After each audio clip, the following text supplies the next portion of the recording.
You don't control anything else but the decisions that you make. And as humans, we don't have any control over anything other than our decisions.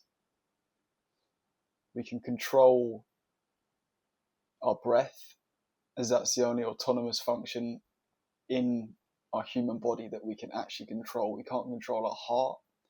We can't control if our lungs give in. We can't control if our organs fail. And we don't control our mind. We only control the decisions and the responses that we give back to our mind.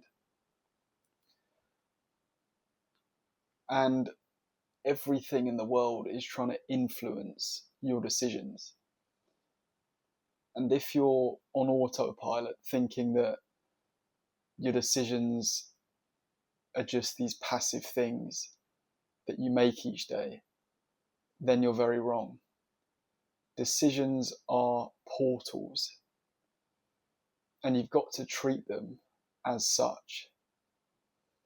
And you've got to become aware of the decisions that you're making on a day-to-day basis, because they are then resulting in the outcomes that you have in your life and where you are at in your life. Because each decision is either a portal to a higher timeline or a lower one. And decisions are only made well when we are not under the influence of substances or emotions. And you do this by breathing, because your breath and the choices you make with your free will are the only things that you can control. They go hand in hand. So if you feel like you're going to react, you breathe. And then you can make a logical, clear decision that's going to move you forward. So you're not being influenced by emotions. Because every single time in my life that I've made a bad decision, I've either been overly emotional or I've been on substances. When I've been overly emotional, I've lashed out, I've said something I regret that I can't take back, boom, onto a worse timeline. And you can't go back. You can only go through a better portal next time. So that's how you've got to think about it. And then another time, I was driving my car under the influence of nitrous oxide, so laughing gas balloons, and I crashed my car. Went off the side of the road and into a tree. And thank God I survived. The second terrible decision, I got pulled over under the influence of drink, driving my friend's car. I got breathalyzed and passed the breathalyzer test. There should have been no way I passed that, but I did. And those two things are God's grace only. And you've got to be thankful for these bad things that happen because of your poor judgment and poor decisions. Because the only way that you get benefit out of them is by learning humility and learning control.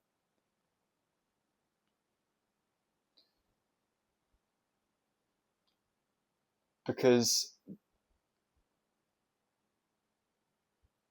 God had a hand on my life and he's got a hand on your life at all times. If you're enjoying the video, go down and hit the like button because it supports me a lot. And the only thing that you can do when you make these bad decisions, because what they do, they give you awareness. That's what they do. And then when you become aware, if you're still choosing the wrong decisions, then you're doing it consciously. And that's a very slippery slope to go down, because God gives grace, but he's not going to accept someone who's trying to play him. So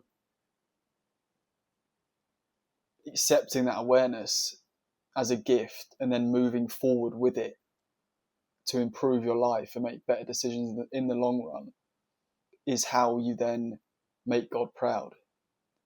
And then there'll be more bad decisions that you make, but you've got to keep gaining the awareness and the experience that they're teaching you, and then using them in your life to not make those decisions again.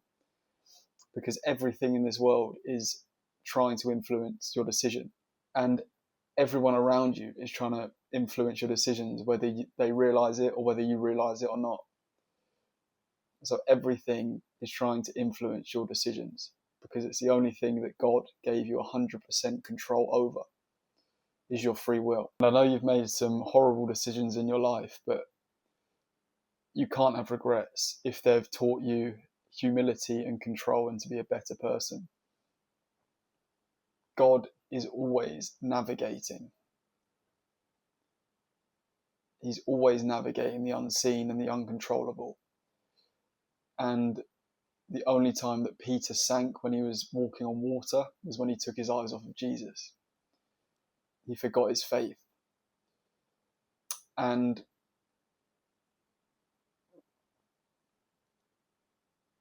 all that he requires of you is to row. And when you have the faith in him, you'll be rowing in the right direction and your path will remain straight. That's his promise. He navigates and you row. Rowing being your decisions.